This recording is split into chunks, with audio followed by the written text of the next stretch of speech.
Have you ever wondered what happens when someone simply vanishes without a trace? The last time anyone saw Judy Smith was on a bright afternoon, sightseeing in Philadelphia. But no one ever expected the story to end 600 miles away, in a remote part of Pisgah National Forest in North Carolina. Judy had always been an adventurer, someone who lived for the thrill of the unknown. Her childhood was full of stories about far-off places, historical landmarks, and forgotten treasures. And now, as an adult, she was determined to experience it all firsthand. She had planned her trip to Philadelphia for months, excited about the history, the culture, and the sights. She was in the city for a few days alone, to explore what she'd only seen in books. But that was before the text started. The first message pinged at 10:45 p.m. on a quiet evening. It was a cryptic message that made her skin crawl. "I see you." She assumed it was just a prank, perhaps an old friend or someone she had met briefly, playing a harmless joke. But by the time she arrived at Pisgah National Forest 2 days later, the messages started escalating. "I'm right behind you." The hairs on the back of her neck stood up, and her heart began to race. Who could be sending these? She hadn't given her number out to anyone. Not to mention, there was something in the way the messages were written, a certain precision, a certain knowledge that made her feel like the sender wasn't just any random stranger. She brushed it off as the overactive imagination of someone who had been spending too much time alone in the city. But when her phone buzzed again that afternoon with the next message, "You're closer to me than you think," that's when she felt the cold grip of unease tighten around her chest. The forest was dense, quiet, and the air was thick with tension. It was meant to be a peaceful hike, but as Judy wandered along the trail, each step felt more deliberate, more anxious. It was as if the ground beneath her feet had suddenly turned unfamiliar, and the trees, once welcoming, now loomed like silent sentinels, their gnarled branches reaching out like claws. If you're watching this alone, maybe don't. But if you're into true horror, subscribe and we'll keep you up tonight. The feeling of being watched never left her. No matter how fast she walked, no matter how much she tried to shake off the sense of paranoia, it stuck to her like a shadow. Her phone buzzed once more, and Judy's stomach sank when she saw the words, "I'm right behind you." She whirled around, but the path behind her was empty. The silence of the forest was suffocating. No footsteps, no rustling leaves, just the distant, haunting calls of birds and the steady drip of water from the trees. She quickened her pace, heart hammering in her chest. She needed to find her way out now. The messages continued, but she couldn't bring herself to answer them. They were getting more disturbing, more threatening. "You'll never leave. You belong here." The hairs on the back of her neck stood up again. This wasn't just some random creep. It was someone who was watching her, and now it felt like they were playing with her. She tried calling for help, but her phone was dead. That was the moment she realized something truly awful. She wasn't just lost in the woods. She was being hunted. The sun began to set, and Judy's fear reached a boiling point. With every step, she felt like she was being pulled deeper into the woods, like the trees themselves were growing closer, closing in on her. She could almost hear them whispering, "You'll never get away." She stumbled upon a clearing and, for a moment, thought she saw someone standing just beyond the trees. Her breath caught in her throat. Her instinct screamed at her to run, but the figure was too still, too quiet. As she watched, the figure slowly stepped forward. But instead of a person, it was only a shadow, just the fading light of the sun playing tricks on her eyes.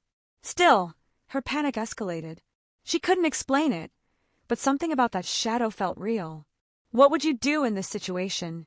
Drop your answer in the comments, because this next part, it gets worse. The forest was eerily silent when authorities finally found Judy's body. Her death was labeled as a tragic accident, maybe a misstep, a fall that led her deep into the woods. But the truth was far darker. When they searched her phone, they found the final message. "It's too late now." That wasn't all. As they combed through the area, a disturbing discovery came to light. Hidden beneath a pile of leaves were several other texts that had been deleted from Judy's phone long before the authorities arrived. And even more unsettling, the messages had come from an unexpected source, someone she knew, someone she trusted. Judy hadn't just been lost in the forest. She had been followed, deliberately, by someone who knew exactly where she was, what she was doing, and when she would be most vulnerable. The killer had been watching her for days, waiting for the perfect moment to strike. But there was one more chilling detail. A search of Judy's belongings revealed a small, crumpled receipt tucked into her backpack. It wasn't much, just a coffee shop receipt from Philadelphia, but it was the timestamp that stopped the investigators in their tracks. The receipt was dated from just hours before Judy's last message. But there was something even more unsettling about it: the name on the receipt. It was the name of a man who had been in Philadelphia at the same time as Judy. He was someone she had briefly met during a tour, someone who had seemed harmless at first. But the truth was far more terrifying. He had been following her all along. The investigation took a dark and personal turn. The man's name was Mark Anderson, a fellow traveler she'd met in Philadelphia while waiting for her flight to North Carolina. He had been friendly, even charming, but there was something about him that had left Judy with a sense of unease. At first, she dismissed it, thinking she was just being paranoid. But it wasn't long before his texts began, each one more cryptic and menacing than the last. Mark had watched her, learning her routines and her habits. He knew exactly where she was going and when she would be vulnerable. He had orchestrated the entire thing. The texts weren't random at all, they were a game to him. He reveled in the fear he instilled, the control he had over her. He wasn't just a stalker, he was a predator, and Judy had been his prey. Authorities learned that Mark had a long history of mental illness, with previous incidents of obsessive behavior and stalking. But he had never been caught. The authorities pieced together his movements over the course of Judy's trip, and it became clear that he had been in control from the start. His charm had been a facade, a mask to hide the dark obsession brewing underneath. But that's where the story takes a darker turn. Judy wasn't alone that day. The person who followed her wasn't some random stranger. It was someone she had let into her life, someone she had trusted, someone who knew her fears and insecurities and used them against her. The chilling truth was that Mark had been planning this for months. He had stalked Judy from the moment they met, carefully manipulating her with small acts of kindness, making her feel safe. But he had never truly wanted her to feel safe. Judy had no idea how deeply Mark had already embedded himself into her life, how much control he had already gained. In the end, she was nothing more than a pawn in his twisted game. Judy's family was devastated by the revelation. They had no idea who Mark really was or what he had been capable of. They were left to pick up the pieces of a life cut short, a story that seemed too surreal to be true. Mark, meanwhile, was arrested and charged with Judy's murder.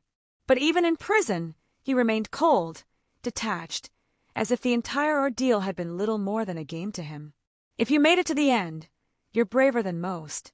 Subscribe for more stories that'll keep you up, and maybe lock your doors tonight. Fire.